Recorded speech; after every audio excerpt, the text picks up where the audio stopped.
So we got Animal Crossing New Horizons. That was an experience.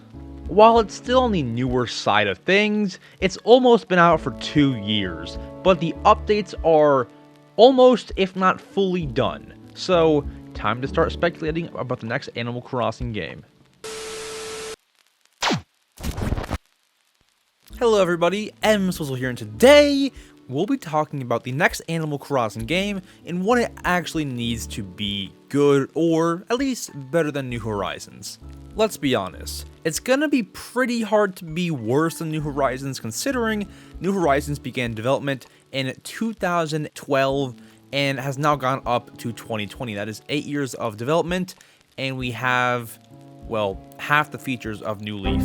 All seriousness, New Horizons is not a bad game if you're a newcomer. If you've played the past Animal Crossing games, you know that we're missing a lot of features. And I'm not talking about features that no one used or cared about. I'm talking things like Town Tree, the most memorable part of the town, or working for Brewster, one of the most fun things and rewarding things. So now, you're here, I'm here, we have the info. Let's start talking about what the next Animal Crossing game needs to be better than New Horizons. Number 1. Features. As I mentioned, the features removed from New Leaf to New Horizons were not small or unused features. They were all used and adored. Why did they get taken out? I have a feeling towards the end of development for New Horizons, they kinda rushed it and just left out everything that they did not know how to add at that moment, which is why we got so many updates later on when they had the time to figure it out. Think about it. Big things like Cap'n or Brewster did not come for over a year, almost 2 years. They just needed that extra bit of time, but also to not keep the fans waiting for a brand new Animal Crossing game. The Town Tree. I don't know if they forgot this, if it was too complicated, if they did not want it to be like New Leaf. Whatever the reason is, this was needed and we did not have it. So where am I going with all of this? I think that to have the next game be better than New Horizons, they need to take things from New Horizons or even past Animal Crossing games like New Leaf or City Folk and put them into the next game, but make them different. This way, things that we loved from New Horizons are still enjoyed. Also, it's different from New Horizons, hopefully for the better. And I feel like the reason why people preferred New Leaf over New Horizons at the start was because New Horizons did that, except they made the features worse. To fix this, we need things like Cap'n takes you to Tortimer Island, but it's totally changed and different. The Roost with Brewster, although we can work for him and maybe a brand new feature. New Horizons did a pretty good job with the Roost. The only downside was that as of right now, we cannot work for him as we could in the past game, New Leaf. But now my full focus is on the next Animal Crossing game, so let's hope that they have it then. So yeah, we just need to make sure that the next Animal Crossing game has features that are changed and for the better, and that will help it succeed tremendously. Number 2, quality of life. Quality of life updates are something that everybody wanted in New Horizons, but that didn't happen, and here's why. I actually made a video on this, but I'll kind of summarize it here. Nintendo likes to add Animal Crossing quality of life updates in between games. So for example, from City Folk, you could not even stack fruit, and New Leaf, you can stack fruit. In New Horizons, it stacks fruit for you automatically. See how it kind of gets better and better?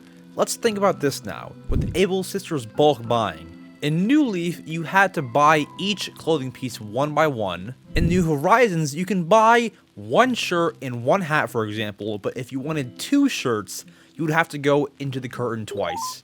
Now let's hope for the next Animal Crossing game, you can get 2 shirts, 3 hats, all in one purchase. See how things kind of gradually improve over time with the games? That's what I'm expecting from the next game. Quality of life is a big factor. You experience it every time you turn on Animal Crossing.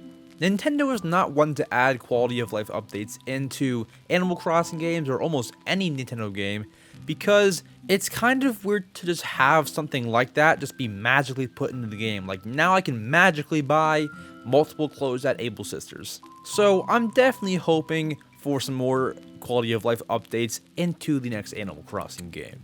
And I'm sure that there will be some too. It's almost guaranteed. But let's move on. Number 3, online play.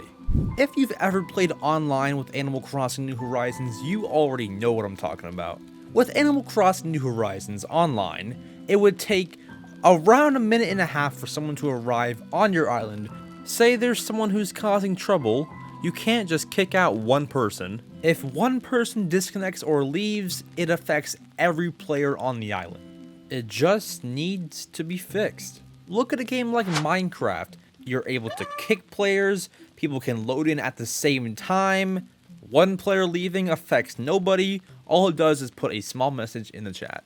And I think that New Horizons should run kind of like that. Just have a tiny message that says, hey, this person left, this person was kicked, that kind of stuff. It would also be nice to give another player permissions for things like placing furniture, terraforming, not dropping items. It would definitely be great, and if somebody wants to help you terraform or build, they can definitely do that.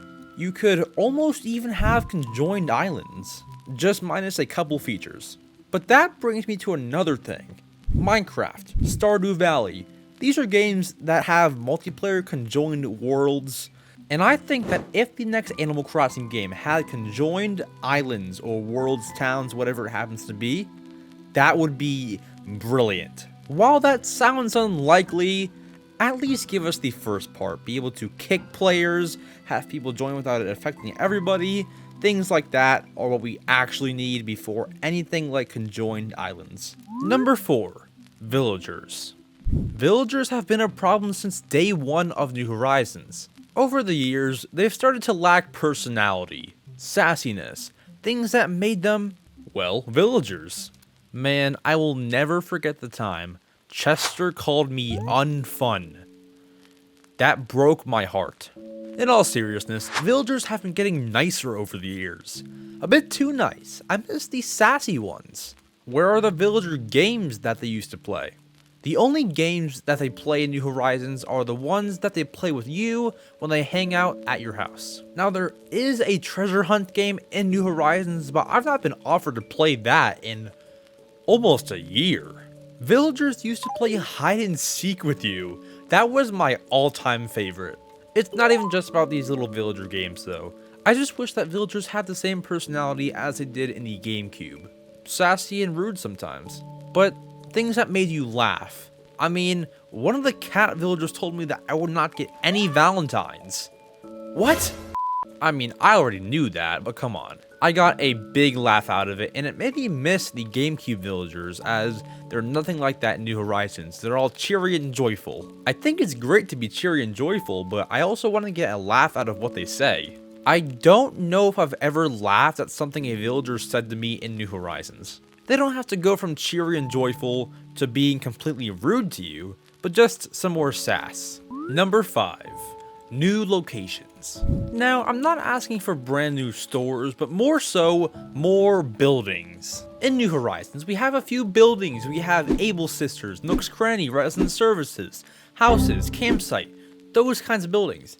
But think about this. In Animal Crossing New Leaf, there was a whole main street with Nook's Homes, Club LOL, Dream Suite, the Nook Shop, Able Sisters, the museum, Kicks.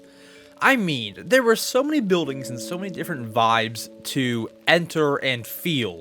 In New Horizons, we have a few of those, but most of the main street characters in New Leaf went to Harv's Island to open up their own shop in Animal Crossing New Horizons, which doesn't have the same vibe. Because yeah, they're all different stores, but you're still on Harv's Island, and every store looks alike in the way that they're set up.